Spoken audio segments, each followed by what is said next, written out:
Rob Seacoke, Future Farm. Today's innovations, tomorrow's solutions.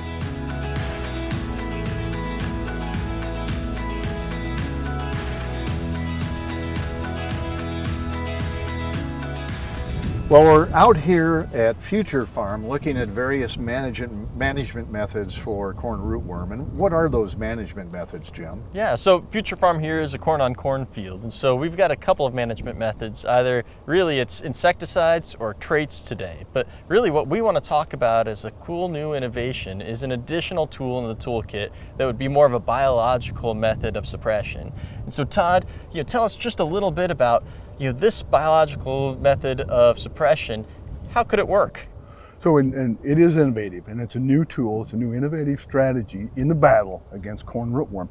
Though it's not necessarily new utilizing bacteria for that type of management strategy, because we've used bacteria, or we've used genetics from bacteria inserted into a corn crop to give it and change the encoding sequence to create a toxin to kill corn rootworm, intended to kill corn rootworm. This is a little different strategy for bacteria. So these particular bacteria, they're known as an emtroph, and so they really have three basic directions of function. First direction of function, it will secrete and then they instigate natural auxins in the soil. Auxins are hormones, so it will boost growth, it will stimulate cell division and cell elongation, so you're building a bigger, stronger plant. So it can be more robust against any type of stressor. Number two function of these bacteria, what they will do is they instigate a defense mechanism in the corn crop. So it's preparing it to go to war against a stressor, and this particular stressor is corn rootworm larvae. Right?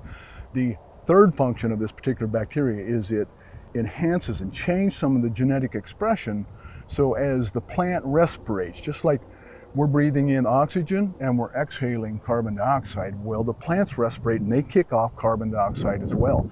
That carbon dioxide is the attractant, or the beacon that says, hey, to this corn rootworm larva who's just hatched, he finds his way to that beacon, finds his way to that carbon dioxide source. This particular bacteria can mask that and confuse that larva of where it needs to go and how it can find a food source. Because once that corn rootworm egg hatches, the overwintering egg hatches, it only has about 24 hours to reach a food source or it will die.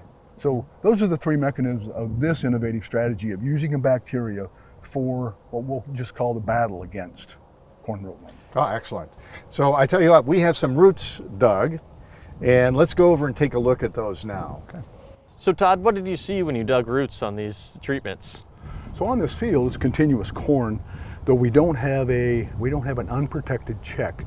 So we're not seeing a lot of complete catastrophe.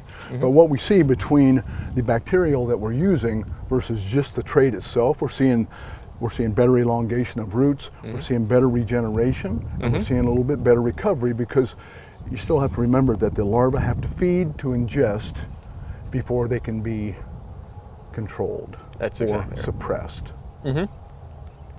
So this could be a really cool, innovative way to add an additional tool into the toolbox. I mean, this microbial would be a seed-applied solution in order to add that additional mode of suppression in the plethora of things we can do to manage corn rootworm.